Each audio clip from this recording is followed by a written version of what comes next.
전 세계의 상공엔 저마다 최정예 전투기들이 자신의 조국을 수호하고 있다.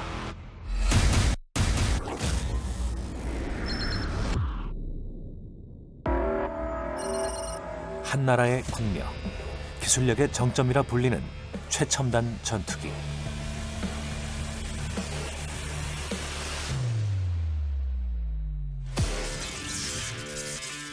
전투기 개발은 현재가 아닌 미래의 기술력을 한 발 앞서 선도하는 작업이다. 그 엄청난 프로젝트가 지금 대한민국에서 진행되고 있다. 그야말로 모에서 유를 창조해내는 작업. 지금껏 축적해온 기술력에 국내에선 구현한 적 없는 항전 장비, 무장 체계, 그리고 외형까지 상상을 초월하는 첨단 시스템을 구축해야 하는 단군 일의 최대 프로젝트다. 작은 열정이 모여 혼신의 불꽃으로 피워낸 역작. 대한민국의 자주국방을 실현할 한국형 전투기. 그 주인공은 바로 KF-21 보라매다.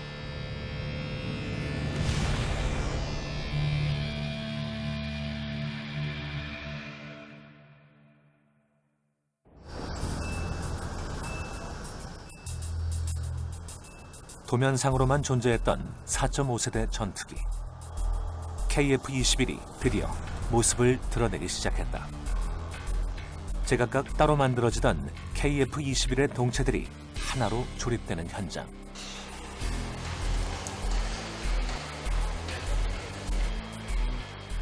시제기의 곳곳을 채우고 갖추는 작업이 시작되면 설계팀도 어김없이 그 자리를 지킨다.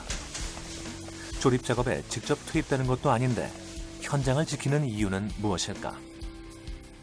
도면상에 구현된 설계가 실제 제품으로 구현될 때는 여러 가지 또 변수들이 많습니다. 적당한 크기로 제대로 만들어졌는지부터 해서 그게 제대로 움직이는지, 제대로 성능을 요구할 수 있도록 작동하는지 이런 것들이 있기 때문에 과연 이게 내가 생각했던 대로 구현되는지를 직접 보면서 확인하는 작업을 한다고 보시면 되겠습니다. 또한 문제가 생기면은 그런 문제도 또 해결해야 되기 때문에 직접 내려와서 장비에 대한 설계라든지 배치라든지 이런 것들을 직접 보게 되는 겁니다. 최종 KF-21의 형상이 결정되기까지 그려진 설계 도면만 해도 무려 13,700여 장. 한 장의 설계 도면이 그려질 때마다 각 요구도에 따른 적합성 검사가 이루어졌다. 종이 위에 수많은 KF-21 역시 수많은 검사와 수정을 반복해 개선되어 왔다. 보통 한 형상을 단순하게 만드는 작업하는 것들은 보통 한 2주에 3주 정도 작업하게 됩니다. 그 작업을 한 결과물에 대해서 피드백을 받아서 수정을 하는 작업까지 보통 한 3개월에서 6개월 걸립니다. 최적화 단계로 거쳐가지고 최종 형상이 만들어지는 때는 보통 한 최소 2년 반에서 4년 정도까지 시간이 걸리게 됩니다. KF-21은 2011년 탐색 개발과 함께 설계가 시작되었다. 그 후 8년간 수정과 보완이 반복되었다. 최종 형상이 109라 해가지고서 맨 마지막에 숫자가 붙는데 그게 9번째 이터레이션 했다는 얘기거든요. 전체 9번의 형상 개선을 통해 가지고서 지금 형상이 결정됐다고 보시면 되겠습니다. 첨단 전투기의 설계는 디자인의 개념보다 더 큰 의미를 갖는다.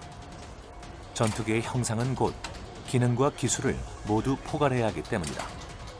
그렇기에 설계도가 어느 정도 인정되면 전투기는 또 다른 검증에 돌입한다.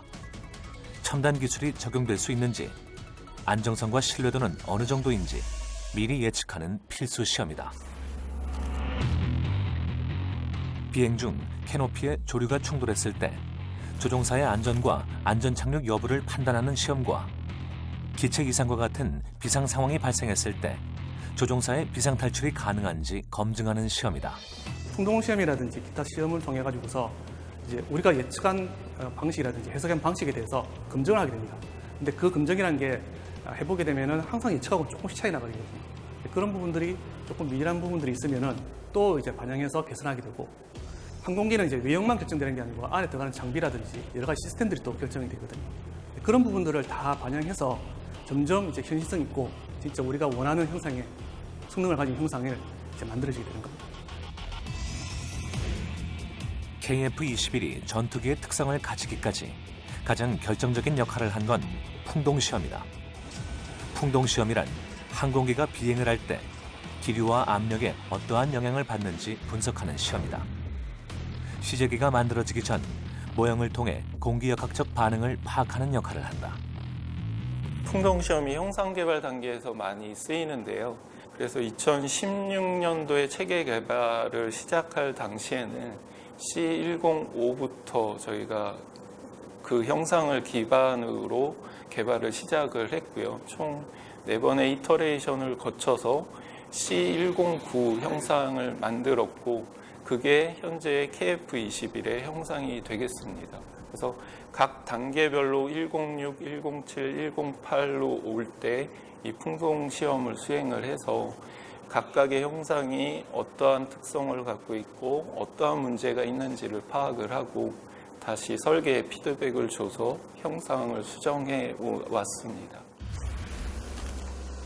저속 풍동시험을 시작으로 최종적으로 KF21 운용에 필요한 상세 데이터를 얻기까지 형상 개발 기간에만도 40회 이상의 풍동시험이 수행됐다.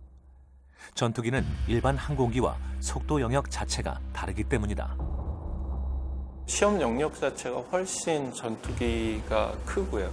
그다음에 전투기는 아시다시피 다양한 무장들을 장착을 하게 되는데요. 이 무장들을 임무에 맞게 캐리지를 하고 또 안전하게 분리를 해야 돼서 이것들도 풍동시험에서 검증을 하게 됩니다. KF21 시제기가 출고되기까지 총 13,000여 시간의 풍동시험이 진행됐다. 그 외에도 진동과 흡입구에 대한 시험 등 세부적 시험을 실시해 공기역학적인 최상의 구조를 찾아갔다. 설계 단계부터 풍동시험을 구체적으로 진행하는 이유는 무엇일까? 비행시험의 리스크를 완화하고 비행시험 소티를 줄이고자 하는 목표가 있었고요. 더 빠른 속도 영역, 더 높은 고도까지 저희가 커버를 해야 됩니다. 이 시간의 규모는 미국의 예를 들어서 선진 전투기 개발하는 규모와 맞먹는 시험 규모라고 할 수 있겠습니다. 앞으로 KF21의 풍동시험은 비행 제어 그룹이나 조종 안전성 그룹에 정밀 데이터를 제공하기 위해 진행된다. 그 목적에 따라 국내뿐 아니라 해외 풍동시험장에서도 다양한 데이터를 얻기 위한 검증이 이루어지는 것이다. 지금도 풍동시험은 계속되고 있다. 이 풍동시험이 로얼아웃 이후에도 계속이 되는데요. 예를 들어서 FA50 계열, T50 계열의 풍동시험은 아직도 하고 있습니다. 개발된 지 15년 이렇게 됐지만 그 이유는 뭐냐면 우리가 이 항공기를 한번 개발하면 끝이 아니고 지속적으로 개량하고 파생형들을 만들어 가야 되는데요. 그 단계마다 저희가 풍동시험이 필요하게 되고요. 또 이 전투기는 무장들을 장착을 하게 되지만 추가적으로 또 무장을 통합해야 될 때 항상 선수행해야 되는 게 풍동시험이어가지고요. 앞으로도 계속 풍동시험은 지속하게 될 것 같습니다. 제가 예측하기로 앞으로 10년, 20년간은 지속적으로 KF21에 대한 풍동시험은 수행해야 되지 않을까 예측을 해봅니다. KF21은 한국항공우주산업 주식회사에서 제작되고 있다. 고등훈련기인 T50, 다목적 전투기 FA50도 바로 이곳에서 만들어졌다. 전투기를 개발하고 생산하기 위해 30여 명이었던 엔지니어는 1,300여 명으로 늘었고 구조물도 7,000여 개로 확장되었다.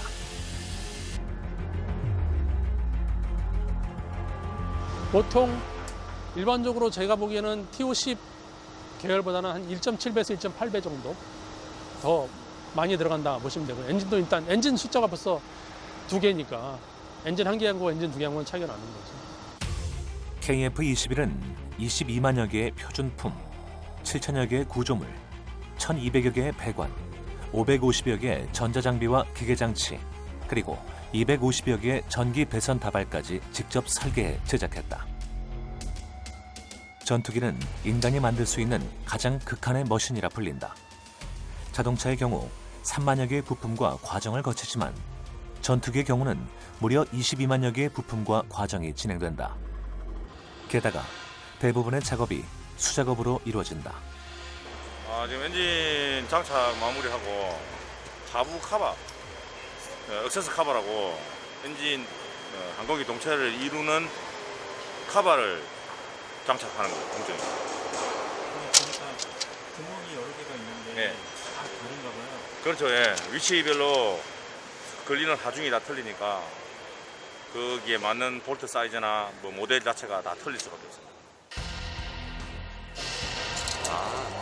지금 요것들이 커넥터들이 항전 장비거든요. 다 연결되는 거고. 그리고 보호하는 차원에서 주머니를 사용을 하는데 요게 또 ESD 정전기 방지 패드 역할을 또 같이 해요. 그렇죠. 카이에서 따로 다 제작을 한 거죠. 정확하게는 잘 모르겠는데 한 500개 이상 들어간다고 봅니다. 전투기를 자체 개발한다는 건 설비까지도 직접 구축해야 한다는 의미다. 전투기 개발은 국가적 전략 사업이기 때문에 여타의 전투기 정보까지 알아낼 수 없다. 그러다 보니 KF-21 담당자들은 T-50 개발 당시의 경험을 되살려 모든 시스템을 구축해야 했다. 여기서 놀라운 점은 세계 굴지의 방산 기업에도 없는 첨단 장비까지 만들어낸 것이다. 그것이 바로 자동화 조립 장비 파스와 대형 로봇 드릴링 시스템 LRDS다.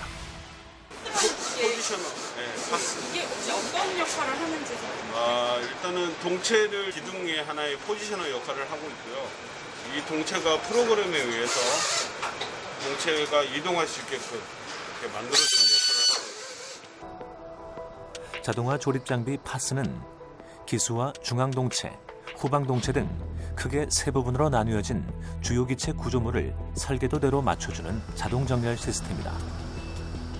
파스를 도입한 후 작업의 정밀 공차는 플러스 마이너스 0.001인치로 작업의 효율성이 획기적으로 높아졌다.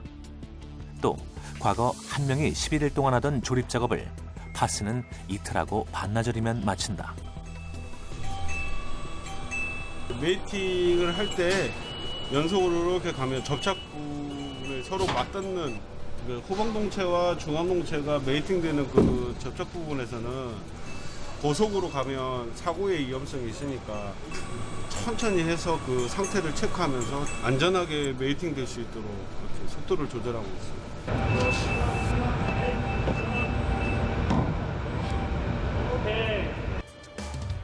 전투기의 동체 조립을 위해 구멍을 표시하는 장치와 뚫는 장치가 나뉘어 있다. 하지만 KF-21을 제작할 땐 두 가지 기능을 하나로 통합한 장치 LRDS를 개발해 사용했다.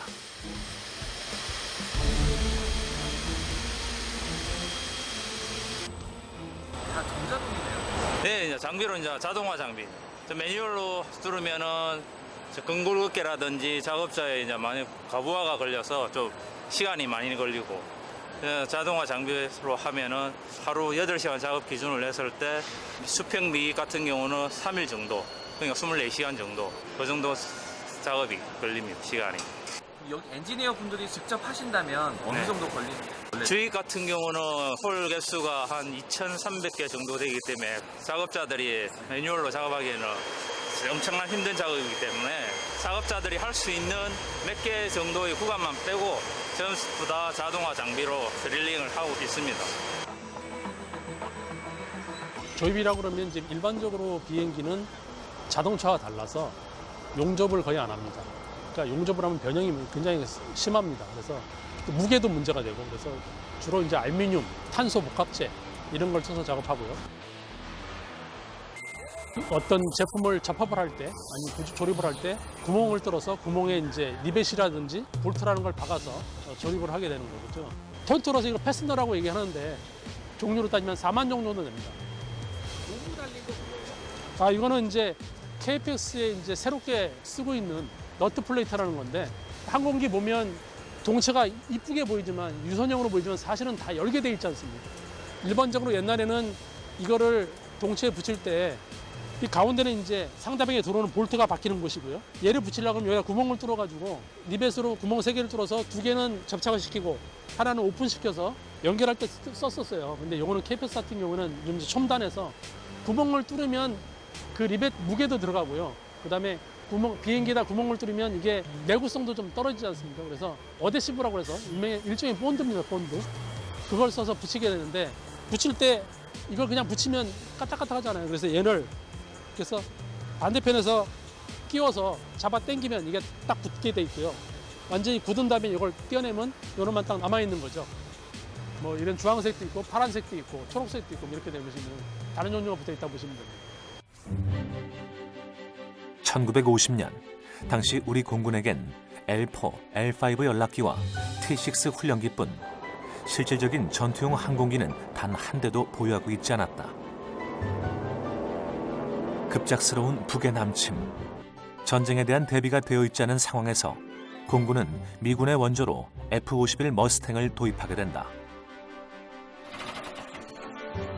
전투기 조종 훈련 역시 6.25 전쟁이 벌어진 다음 날 10인의 공군 장교가 일본 미군 기지로 급파되어 2-3일간 훈련을 받은 것이 전부였다. 그야말로 대한민국 전투기의 역사는 속행의 연속이었다. 우리 손으로 만든 전투기로 우리의 하늘을 지키는 전투기 국산화의 시대가 열렸습니다. 1965년 F-5의 면허 생산이 시작된 이후 우리나라의 첫 전투기 제공호는 1982년 9월 김해공항에서 초도 비행을 했다. 그간 해외 전투기에만 의존해왔던 우리나라가 스스로 자립해 나가는 기념비적인 날이기도 했다. 우리는 해방 이후부터 계속 미군 비행기만 들여와서 그걸 가지고 6.25도 치르고 또 그 뒤에도 뭐 F5도 들어오고 80년대 중반에 우리나라에서 항공기를 국산화하는데 그 전에 제공호하고 500MD라는 대한항공이 하던 면허 생산 프로젝트가 있었는데 그거를 80년대에는 그 프로젝트에 이어가지고 좀 더 업그레이드된 항공 산업을 만들어보자 하는 그런 움직임이 있었어요. 제공호를 면허 생산하면서 한편으론 항공기에 대한 끊임없는 연구개발 사업도 진행했다. 그 결과 제공호를 생산하는 7년여간의 사업기간 중 23%의 국산화율을 달성했다. 1987년 제공호의 면허 생산 사업이 종료되면서 후속 전투기 도입에 박차를 가했다. KFP, 즉 한국형 전투기 사업이다. KFP 사업의 목표는 1992년부터 1998년까지 120개의 전투기를 구매하는 것과 국내 생산으로 국산화율 제고, 기업의 기술력 향상, 후속 군수 지원 능력을 확보하는 것이었다.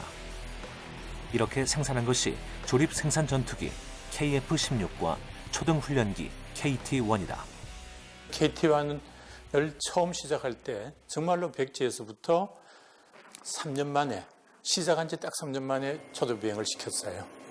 이제 그 비행기가 나른 때까지는 그 우리나라에서 비행기 만들면 내가 장을 지지지 하는 사람도 많았고 우리나라에서 비행기 어떻게 믿느냐 이런 이제 조롱도 굉장히 많이 받았고 했는데 이게 이제 3년 만에 딱 보여주니까 그 다음에는 이거 할 수 있네 하는 그런 자신감을 좀 보여주게 됐었고 우리나라는 KF-16 진행과 함께 자체 기술력으로 초음속 비행기 개발에 나섰다. 1997년 개발에 착수해 6년 만에 초음속 돌파 시험에 성공했고 2005년 1호기를 배출한 뒤 본격적인 생산에 돌입했다. 우리나라 첫 초음속 비행기의 이름은 T-50 고등훈련기. T-50 생산으로 우리나라는 세계에서 12번째로 초음속 항공기를 개발한 국가로 이름을 올렸다. T-50 고등훈련기를 개발하면서 우리나라는 항공기 개발 생산에 대한 가능성을 엿보았다. 우리 T-50만에는 이제 요거 원형이 T-50이죠. 그게 1990년대 이제 시작을 했다고 보면은 그리고 그 전에 물론 우리가 제공화라든가 그건 우리가 조립 생산을 했고 KF-16 같은 경우는 이제 면허 생산을 했어요. 또 우리가 외국의 민간 항공기의 그러니까 에어프레임 스트럭처라고 말씀드린 동체 일부 부분이라든가 날개 일부분 그런 거 우리가 수주 받아갖고 굉장히 많이 만들어 왔거든요. 늦어도 2015년까지는 최신의 국산 전투기를 개발할 것입니다. 이미 우리나라는 민간 항공기부터 군용 전투기까지 생산할 수 있는 기술력을 보유하고 있었다. 구조물 자체는 카에서 만들고 시스템은 보잉에서 세계로 팔고 있는 거고요. 그래서 아파트 헬기 같은 거는 한 650대 이상 만들었고 737 기종 같은 거는 3,000대 이상 만들었던 걸로 기억을 하고 있고요. 하지만 국산 전투기를 개발한다고 발표했을 당시 긍정적인 반응보단 반대 여론이 압도적이었다. T-50이라는 항공기를 개발하고 있을 당시에 전투기를 개발하자라고 말씀을 하셨습니다. 제가 생각해도 그 당시에는 상당히 도전적인 그런 어떤 비전이었다라고 생각을 하고 그렇기 때문에 우리가 지금 현재 기술이 없는데 이게 가능하겠느냐서부터 다양한 토론이 있어 왔던 것으로 알고 있고요. 그 토론 중에는 우리는 할 수 없다는 얘기도 있었고 만약에 우리가 하려고 한다면 지금 현재 개발하고 있는 T-50을 좀 더 성능 개량한 정도로 가자.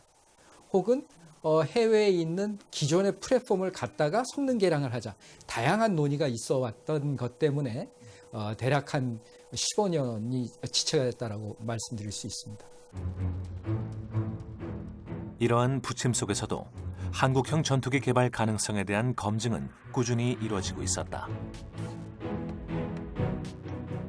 훈련기부터 시작을 해가지고 경공격기 이런 식으로 저희가 이제 단계를 밟아가면서 전투기까지 오게 되는 거고요. T-50, F-50, TA-50, KT-1도 시작했고 무인항공기도 저희가 이제 개발을 했었고 그런 이제 기술들이 집약 어느 정도 축적이 된 상태에서 우리나라 이제 국산 전투기가 필요하다는 게 이제 인지가 돼서 그걸 갖다가 저희가 이제 도전을 하게 됩니다.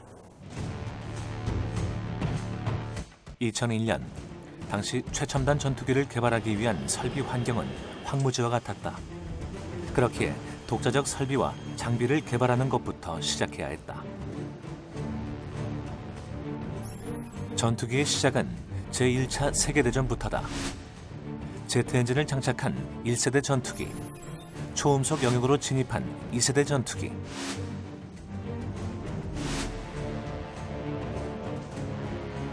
그 후 3세대 전투기부턴 다목적 레이더, 아날로그지만 복잡한 화력 제어, 미션용 컴퓨터, 중거리 공대공 미사일 등이 최초로 등장했다.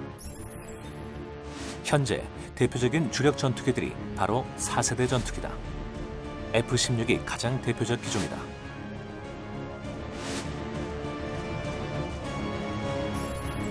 전자전과 스텔스 기능이 탑재된 5세대 전투기, 첨단과학 기술의 집약체로 불린다. 우리가 T-50, F-50이 4세대 전투기라고 합니다. 그래서 4세대 전투기는 조종석이 쉽게 말씀드리면 조정을 하는데 조이스틱으로 조정하는 거죠. 그걸 플라이 바이 와이어라고 얘기합니다. 그 와이어라는 것은 줄이 아니라 컴퓨터로 한다 그래서 와이어라고 하거든요. 그리고 미사일이 이제 우리가 유도 미사일 사준 겁니다. 그래서 미사일을 쏜 다음에 컨트롤할 수가 있어요. 그걸 4세대라고 그러고 그 다음에 풀 스텔스를 우리가 이제 5세대라고 그러는데 예를 들어서 4세대 전투기에 이제 떴을 때 정면 RCS를 예를 들어서 저쪽 레이더가 한 2제곱미터를 잡았다고 칩시다. 그러면 4.5세대는 한 1.5 정도로 잡을 거예요. 그 다음에 이제 이런 스텔스 같은 경우는 거의 0.2, 0.3 정도밖에 안 잡힙니다. KF-21의 국산화율은 65%. 일각에서는 한국형 전투기라는 명칭을 붙이기엔 부족하다는 반론도 제기한다. 하지만 전문가들은 이 비율도 국가적 기술력이 밑바탕 되었기에 가능하다고 이야기한다. 그렇죠. 예. 그러니까 우리나라 전반적인 산업 레벨이 어느 정도 됐기 때문에 국산화율을 높일 수가 있는 거죠. 쉽게 말씀드리면 껍데기, 그다음에 안에는 구조물은 다 거의 국산화 100%로 보셔도 되고요. 근데 그런 걸 볼 때 예를 들어서 A사 레이더 같은 경우 한 품목을 보면은 그거는 제가 자신 있게 얘기할 게 다른 나라가 한 10년 이상 걸린 거를 우리나라는 거의 반 정도의 걸 해냈거든요. 그게 쉬운 건 아닙니다. 우리가 그런 기술을 해본 적이 없기 때문에. KF-21 개발 초기, 미국의 F-35를 우리 공군의 차기 전투기로 선정하고 도입하는 대가로 로키드 마틴사로부터 4.5세대 핵심 장비인 4대 항전 장비의 기술을 이전받기로 계획되어 있었다.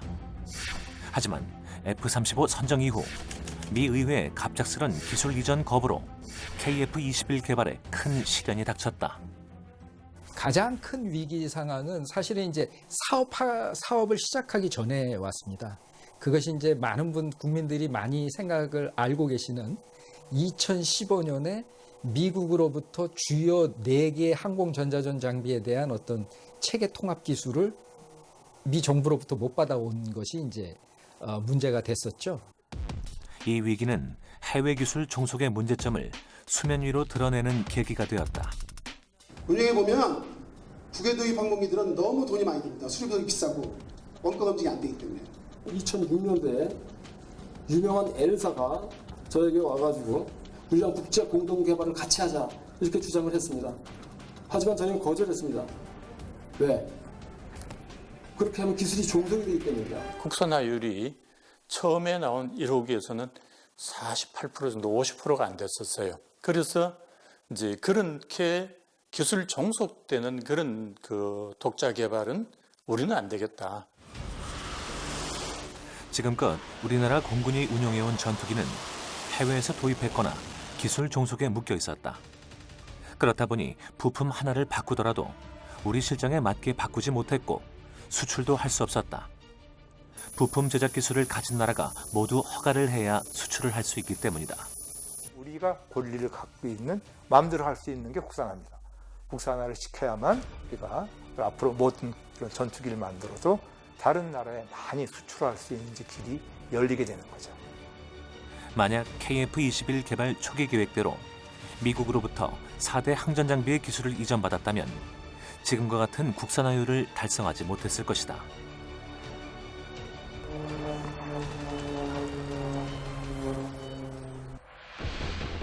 우리가 개발한 4대 항전 장비는 통합 전자전 장비, 적외선 탐색 추적 장비, 전자광학 표적 추적 장비, A사 레이더다. 현대전은 전자전이 대세인 만큼 항전 장비는 필수다. 그중 전투의 눈을 담당하는 것이 A사 레이더다. A사란 액티브 일렉트로니컬리 스캔드 어레이의 약자로 우리말로 풀면 능동 전자주사식 위상배열 레이더. 전자파를 이용해 공대지, 공대해, 공대공의 표적을 탐지할 수 있다. 이 레이더를 자체 개발한 국가는 전 세계에서 10여 국가밖에 되지 않을 만큼 최첨단 기술을 요하는 레이더다.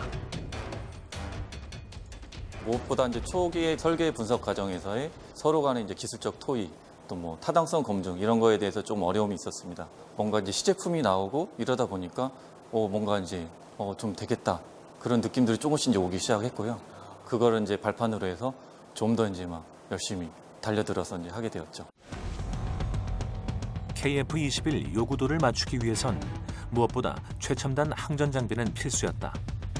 특히 F-16도 장착한 A사 레이더는 4.5세대 전투기인 KF-21에겐 기본일 수밖에 없었다. A사 레이더의 공통적인 특징이 5표적을 동시에 추적할 수 있고 워낙 빔 조작이 빠르기 때문에 공대지나 공대에 같은 동시 운용 모드가 가능하고요. 그리고 또 다른 가장 큰 특징은 소자가 수천 개로 이루어지기 때문에 소자가 어느 정도 고장나더라도 성능을 유지할 수 있는 소위 영어로 말하면 우한 성능 저하, 그레이스풀 디그레데이션의 특징을 가지고 있습니다. A사 레이더는 KF-21에 탑재되어 체계 통합과 지상 시험, 비행 시험 등 다양한 평가 과정을 거칠 예정이다. 그 후 2026년 체계 개발을 완료하는 것이 목표. 한국형 A사 레이더 개발은 KF-21 탑재라는 것보다 더 큰 의미를 갖는다. 궁극적으로는 지금 현재는 수입된 레이더가 장착되어 있지만은 그런 부분들을 다 일단은 국내로 충분히 소화할 수 있을 것 같고요. 그리고 A사 레이더 자체가 TRM이라는 송수진 모듈이라는 걸로 구성되어 있기 때문에 크기 조절이 아주 쉽습니다. 그렇기 때문에 국내뿐만 아니라 국외의 어떤 플랫폼에 대해서도 쉽게 적용을 할 수 있기 때문에 아마 향후 다양한 플랫폼에서의 어떤 수출 길도 쉽게 뚫을 수 있지 않을까 그렇게 생각하고 있습니다. 4.5세대 전투기의 필수인 항전 장비. 그 신뢰성은 어떻게 검증하고 있을까?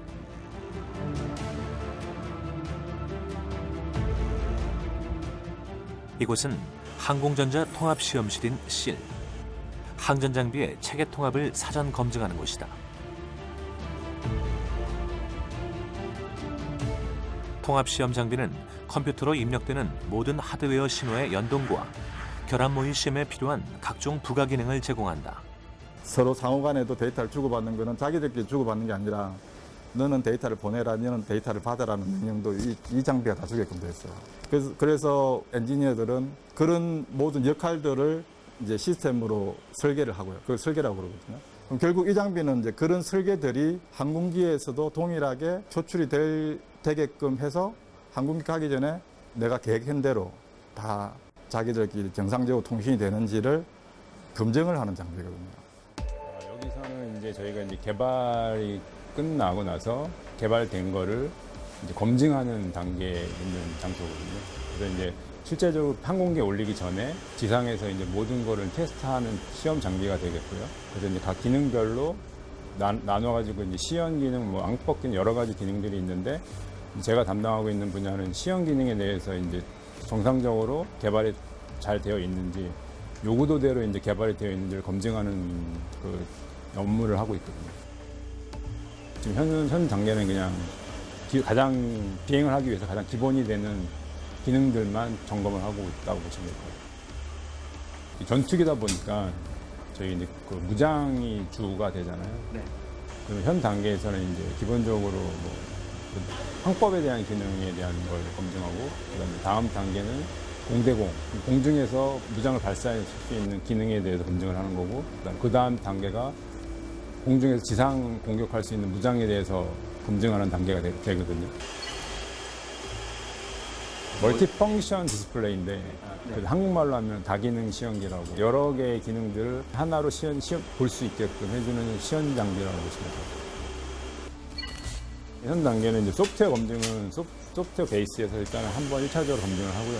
지금 이제 항공기에 있는 그런 모든 에랄드들이 지상으로 다 갖고 와서 똑같은 컨디션을 만들어서 실제 7 장비하고 연동해가지고 어떤 기능을 아웃풋을 내는지를 검증하고 있는 거거든요. 그래서 어떻게 보면 항공기에 있는 장비들이 이 시험 장비 안에 다 있다고 보시면 될 것 같아요. 그러면 얘 자체에서 계속적인 상황 구현을 큰 목적 중에 하나가 이제 비행 상태에서 각 장비들이 퍼포먼스를 정확하게 내는지를 보는 거잖아요. 실제 조종사들이 어떤 전투 상황이라든지 어떤 임계치 상황에서의 그런 조종 환경에서도 이 장비들이 데이터를 완벽하게 서로 통신을 하는지는 실제 비행하면서 하는 건 위험이 너무 크잖아요. 그 임계치라는 거는 그 어떤 데이터 상의 마지막 점과 끝점에 도달했을 때 나오는 데이터를 봐야 되는 건데, 근데 그것도 사실상 요구도 상에 검증을 해야 되는 거고. 보통 시험 기간만 저희가 보통 한 3, 4년 사이클에 돌아가거든요. 그 설계를 빼고도. 그러니까 그게 계속 반복되고 해서 이제 시상 시험까지 통과되면 이제 비행 시험을 하는 거죠.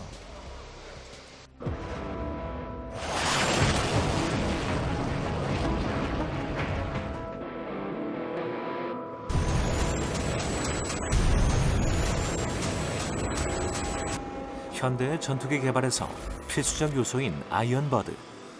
이 장비 역시 국내 최초로 구축된 설비로 2016년 개발에 돌입해 한국항공우주산업과 10여 개의 협력업체가 힘을 모아 2020년 11월에 완성했다. 개발부터 최종적으로 이 아이언버드라는 시험 장비가 시험에 적합한지 검증하는 단계까지 해서 4년에서 5년 정도의 시간이 걸렸습니다. 이제 이 개발하는 기술을 다른 누구도 알려주질 않았기 때문에 저희 스스로 이제 논문도 찾아보고 인터넷도 찾아보고 하면서 이제 개발을 진행했던 우리나라 순수 독자 기술로 만든 시험 장비가 아이언버드 되겠습니다. 항공기가 운항 중 맞닥뜨릴 수 있는 모든 상황을 모사하는 아이언버드. 인력과 비용, 시간을 모두 단축시켜주고 정확도와 신뢰성 높은 결과를 도출시켜주는 최상의 검증 시스템이다. 아이언버드를 만들 수 있다는 건 또 다른 디지털 제어 시스템 항공기를 개발할 수 있다는 것을 의미한다. KF-21의 아이언버드는 항공기 재현, 항공기 모사, 시험 장비로 구성된 10여 개의 서브 시스템을 통합했다. 다른 시험 장비에서는 저런 어떤 유압 장비 이런 것들이 소프트웨어적으로 시뮬레이션된 장비가 사용이 됐다면은 이 아이언버드에서는 실제로 실제 유압 장비들이 실제 항공기와 동일하게 설계가 되어 있습니다. 모의 시험이지만 조종 간의 감각도, 상황에 따른 결과도 현실과 유사하다. 유압 장치가 있다고 해서 보면 압력이 있다거나 외적인 힘이 있다거나 이런 거가 있어요? 실제 항공기의 유압 시스템이 이제 구성이 되어 있고 이제 항공기의 조종면에 부하가 되는 공력 부하를 모사할 수 있는 공력 부하 장치까지 구성이 되어 있습니다. 제가 봐야 할 부분들이 채널에서 들어오는 데이터 값들이랑 유압 작동기 부분, 유압 펌프가 어떻게 이 데이터 값을 받고 있는지 전체적인 작동기들의 위치값도 알 수 있습니다. 그런 부분을 관장하고 있습니다. 지금 시험 장비를 가동하는데 최소 7명에서 8명의 인원이 필요하게 됩니다. 지속적으로 모니터링을 할 수 있는 인원이 1명 아이언버드에 전담적으로 배치가 되고 통합 제어 시스템을 모니터링하는 사람, 그리고 다양한 시험 장비에 각각의 인원들이 적재적소에 배치가 돼서 시험을 돌려야 되고 다른 시험 장비와 다르게 좀 인원을 많이 필요로 하는 시험이 아이언버드 리그 시험입니다. 전반적으로 시험을 관장하는 컨덕터가 위치하는 자리입니다. 네, 각 계통별로 와서 앉기 때문에 예를 들어서 전기, 유압, 항전, 비행 제어 이런 식으로 각각의 명칭이 각 자리마다 할당되게 됩니다. 이 아이언버드는 KFX 전용으로 만들어졌기 때문에 다른 항공기를 위해서라면 또 다른 아이언버드가 구성이 돼야 됩니다.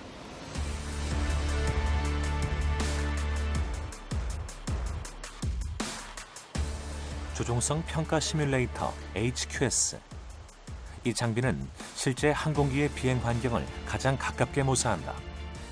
한국항공우주산업은 총 넉 대의 HQS를 개발했다.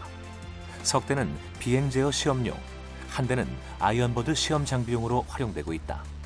항공기 제어라는 것은요, 어떤 특정한 알고리즘을 개발해서 항공기에 넣기 전에 항공기는 상당히 위험한 장비입니다. 항공기가 떠 있을 때 특정한 시험을 할 수 있는 상황도 있겠지만 고장이라든가 특정 기동에 대해서 인명 피해가 있고 또 항공기가 손상을 입을 수 있기 때문에 그런 테스트를 할 수 있는 가상의 장비가 필요합니다. 조종석에 탑승하면 KF-21과 가장 유사한 조종 환경을 느낄 수 있다.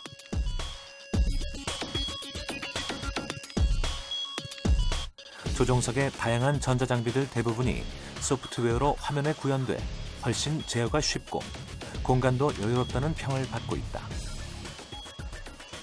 KFX 조종 같은 경우에는 저희가 디스플레이먼트라고 이제 움직임 거리 자체가 되게 작습니다. 안 움직이는 것처럼 보이지만 실제로는 그 약간의 움직임을 통해서 이제 되게 센시티브하게 움직임을 가지게 되는 거죠. HQS 조종성 평가 시뮬레이터의 가장 큰 역할은 무엇일까? 보통 저희가 환경적인 상황이 첫 번째입니다. 말 그대로 아까처럼 바람이라든지 그리고 그런 터뷸런스, 난류에 대한 상황에서 저희가 시험을 해야 되기 때문에 가혹한 환경을 만들어야 됩니다. 그래서 첫 번째로 그런 바람 이런 것들의 영향이고요. 환경적인 것들을 두 번째로 하면 항공기가 이제 실제 항공기랑 다르게 제가 위치 이동을 마음대로 할 수 있습니다. 전혀 말도 안 되는 진짜 고도 한 6만 피트 저 이상 이렇게 실제로 저희가 운용하지 않는 그런 곳에도 저희가 가져다 놓고 비행이 가능하게 시험이 가능하게 저희가 제공해 주고 있습니다. KF-21이 비행할 미래의 임무 환경은 미리 예측할 수 없다. 그렇기 때문에 숙련된 조종사를 통해 축적한 이 데이터들은 KF-21의 안정성과 신뢰도를 높이는 데 꼭 필요하다. 실제적으로 그렇죠. 빅데이터라고 하는 것은 저희가 데이터를 쌓아두고 추후에 그것들을 이제 활용하기 위한 것이기 때문에 지금 이런 것들을 쌓아두면 충분히 우리 항공 산업에 대한 인프라로 경험이 되는 그런 많은 인프라 이제 축적된 기술이 될 수 있겠죠. 시제기 출고식은 KF-21의 끝이 아닌 시작이다. 본격적으로 지상시험이 시작됐기 때문이다. 이제 어떻게 보면 가장 핵심적으로 이제 그 전투기로서의 기본적인 저 이제 항전 입장에서 보면 기본적인 성능이 이제 검증이 된 상태고 이제 본격적으로 이제 전투기의 성능을 가지는 그 공대공이라든지 공대지 그 무장과 통합하는 기능이 이제부터 시작될 거거든요. 그래서 이제 겨우 이제 한 반 정도 왔다. 네, 본격적인 이제 성능은 이제부터 테스트가 되는 겁니다. 현재 최강 전투기로 일컬어지는 것은 스텔스 기능을 갖춘 5세대 전투기다. 가장 대표적인 기종은 미국의 F-22 랩터. 그런데 이미 5세대 전투기로 압도적인 우위를 다지고 있는 미국이 한 단계 더 발전된 6세대 전투기 배치를 선언했다. 그렇다고 해서 4세대, 5세대 전투기가 세계 전투기 시장에서 도태되는 것은 아니다. 5세대 전투기를 보유한 국가에서도 4.5세대 전투기는 여전히 주요 전력으로 각광받기 때문이다. 과연 그 이유는 무엇일까? 유럽 사람들이 F-35 다 운영을 하면서도 유로파이터를 운영합니다. 그 이유가 뭐냐면 제공 능력에서는 유로파이터가 탁월하기 때문에 그렇습니다. 공대, 공 임무에서는. 그러면 저는 디파인을 어떻게 디파인을 했냐면 KF-X는 공대공 임무를 주임무로 공대, 지, 부 임무를 부수 임무로 하는 다목적 전투기로 개발을 해야 된다. 6세대 첨단 전투기 개발을 선언한 미국도 운영 유지비가 현실성 있는 4.5세대 전투기의 필요성을 인정했다. 4.5세대 항공기를 다시 개발을 할 것인지 F-15EX를 4.5세대라고 보고할 것인지는 모르겠습니다만 그래서 F-35의 그 획득량을 좀 줄이면서 4.5세대 항공기를 획득하겠다라고 미 공군 참모총장이 얘기한 바가 있습니다.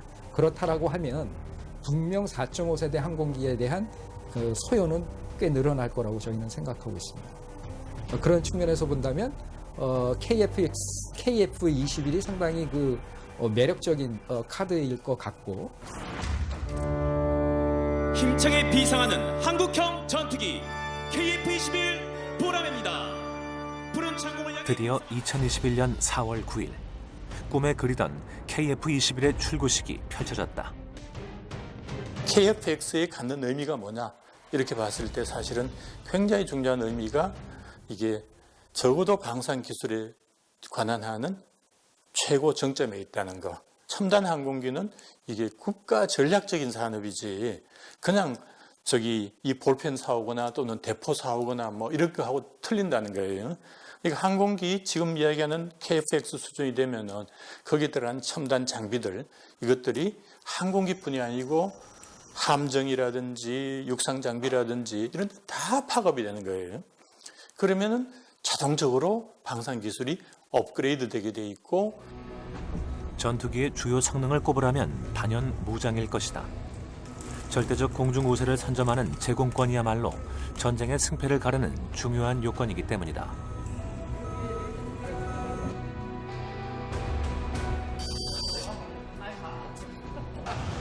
현재 KF-21은 첫 번째 시제기로 다양한 시험을 진행 중에 있다. 앞으로 KF-21은 어떤 무장으로 구성될까? IR-IST 미티어가 보통 배면에 달리는데 4개가 달릴 수가 있습니다. 요거는 1번하고 2번, 그다음 마지막에 9번하고 10번에 장착되는 공대공 미사일입니다.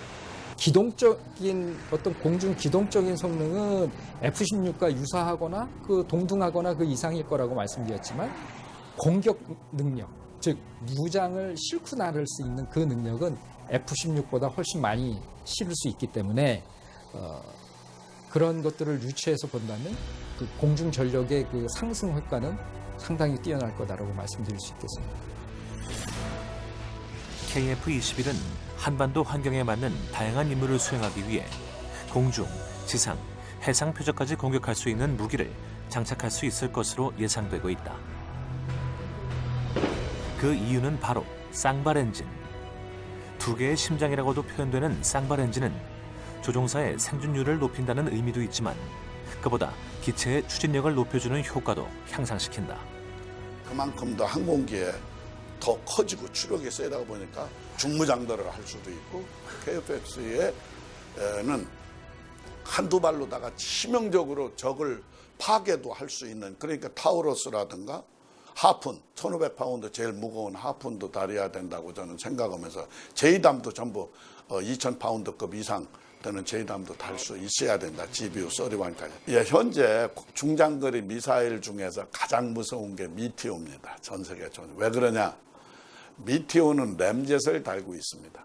끝까지 쫓아오는 겁니다. 그냥 자기가 추력을 계속 발휘해가지고. 그래서 아마 F-35보다 저는 무장 운용 능력에서 뒤지지 않을 거라고 저는 생각을 해서 F-35에 버금가는 명작이 나올 거다, 그렇게 기대를 하는 이유입니다. KF-21의 개발은 세계 각국과의 경쟁에서 뒤처지지 않기 위한 과제이기도 하다. 지금 이 순간에도 저마다 AI, 유무인 복합 운용체계 등 6세대 전투기에 대한 개발이 가속화되고 있기 때문이다. 앞으로 우리가 가야 할 6세대 전투기의 성능, 과연 어떻게 예상되고 있을까? 그런 몰핑 윙이라고 그래서 갑자기 날개가 뭐 아래로, 영화 보시잖아요. 스타워즈 보면 뭐 이렇게 갔다 지멋대로 막 움직이잖아요. 그런 기술에다가 전자장비가 더 강해지고, 그리고 무기체계입니다. 그러니까 미사일이 종류가 많이 있거든요. 근데 미사일이 종류가 좀 뭐 공대지, 공대공, 뭐 공대함에서 엄청 많은데 그 무기체계가 너무 좀 세분화되어 있어요. 그래서 미국 같은 경우는 그걸 뭐 한 3개 정도로, 아마 3개 군 정도로 이렇게 할 것 같아요. 그러니까 한 매일 10개의 미사일 종류가 필요하다 그러면 레인지가 있잖아요. 그거를 3개 정도 합친다는 얘기는 하나하나의 성능을 3배 정도 늘려야 되는 거예요. 현재 KF-21의 시급한 과제는 지상이 아닌 하늘로 비상하는 모습을 보이는 것이다. 그러기 위해 CJ-1호기를 비롯한 8대의 기체를 제작하고 군 요구도 적합성에 대한 시험평가가 진행 중이다. 완벽한 첫 비행을 위한 단계를 차근차근 밟아가고 있는 것이다. 볼로원의 1차는 그냥 일반 우리가 전투기이긴 하지만 비행기로서의 기본적인 성능, 날 수 있고 날면서 기본적으로 받아들일 수 있는 그런 정보들에 대한 성능을 평가하는 기능들을 넣었고요. 이 이후부터는 본격적으로 무장을 통합해서 성능이 어떻게 나오는지를 설계에 대한 시험 검증을 계속 진행을 할 겁니다. 그게 공대공에 대한 시험부터 하고, 그 다음에 볼록 2차가 공대지에 대한 시험에 들어갈 거고요. 그게 총 3단계지만 볼록 1의 1차, 2차, 볼록 2. 네, 지금 그렇게 저희가 단계적으로, 항전에서 단계는 그렇게 가고 있습니다. 지금 KF-21에게 가장 큰 관문은 초도 비행. 그동안 아이언버드 안에서 가상 비행으로만 그 성능을 예측해왔다. 이제는 푸른 대한의 영공에서 KF-21의 날개를 활짝 펼 때가 다가오고 있다. 1차 비행 시험 초도 비행을 하게 되면은 그 이후에도 한 2,000속도 이상의 시험이 있습니다. 그래서 진짜 이 항공기가 큰 문제 없는지, 그리고 우리가 설계했던 대로의 목표를 달성하는지, 성능을 달성하는지, 그런 것들을 검증하기 위한 시험이 주로 이루어집니다. 연구개발에 집중했던 설비들은 2023년부터 생산 설비로 전환되기 시작한다. 그리하여 2028년까지 40대, 2032년까지 120대 KF-21이 양산될 예정이다. 항공기 지상 시험을 하고 비행 시험을 하면서 여러 가지 이슈들이 발생을 할 것이고, 그것을 아이언버드를 통해서 재현을 하고 그 문제를 해결하는데 아이언버드는 정말 10분 활용이 될 것으로 예상이 되고 있습니다. KF-21이 양산에 돌입할지라도 성능 개량은 계속해서 진행된다. 현재 공개된 시제기의 KF-21은 초기 모델, 시작점에 불과하다. 지금 현재는 저희가 KF-22를 성공하는 데 주 안점이 있기 때문에 거기에 매진을 하고 있지만, 조금 여유 시간에 앞으로 성능 개량을 어떤 방향으로 해나갈 것인가에 대한 것들을 조금씩 연구해 나가고 있는 그런 단계고요. 그것들은 아마 거의 저희가 개발이 끝날 쯤 되면 그것이 구체화돼서 아마 국민들께 설명드릴 수 있을 거라고 생각합니다.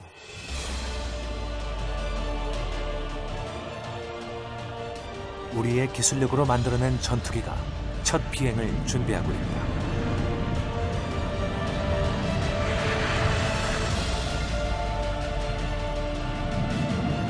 (21세기) 한반도의 영공 수호와 대한민국 무기 플랫폼에 새로운 혁신을 이뤄낼 기대주 KF-21.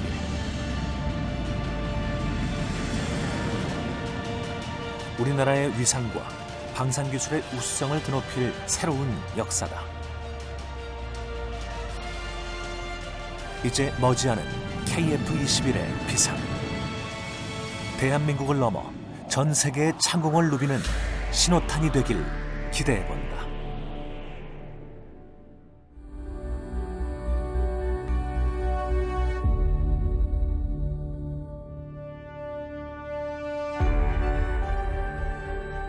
근데 저희는 계속 미국산만 탔잖아요. 미국산만 타오는 중에 마음 한편으로 우리는 언제쯤, 제가 안 되면 우리 후배들은 언제쯤이면 국산 전투기를 직접 조종할 수 있을까, 그런 생각을 하면서 공사 51기 후배들, 이후들은 탈 수가 있겠죠. 그래서 부럽다, 그런 마음을 가지고 있습니다. 제가 군 생활을 KF-X로 마쳤고 이제 공직 생활을 KF-X로 마치게 되기 때문에 내 그 두 가지 인생의 마지막은 전부 이 KF-21로 마치게 되기 때문에 제가 반드시 이것은 성공을 시켜야 되는 제 인생의 과제라고 저는 생각합니다. KF-X가 이제 언젠가는 우리 영공에서 이제 최고의 비행기가 될 거라고 저는 확신합니다. 네, 안녕하십니까. 저는 한국항공우주산업에서 지금 비행제어 시험팀에서 아이언버드 개발 및 시험을 담당하고 있는 장민섭 선임이라고 합니다. 비행제어 법칙팀 HQS 파트 소프트웨어 개발팀에서 근무하고 있는 문대환 선임연구원입니다. 저는 KF-X 임무통합팀에서 근무하고 있는 조광재 책임연구원이라고 합니다. 항공전자통합 시험 장비의 시스템과 하드웨어를 설계하고 있는 배찬일 책임연구원입니다. 저는 한국항공에서 현상 설계 업무를 담당하고 있는 오등주 수석입니다. 저는 항공기 생산 관리를 하고 있는 이성희입니다.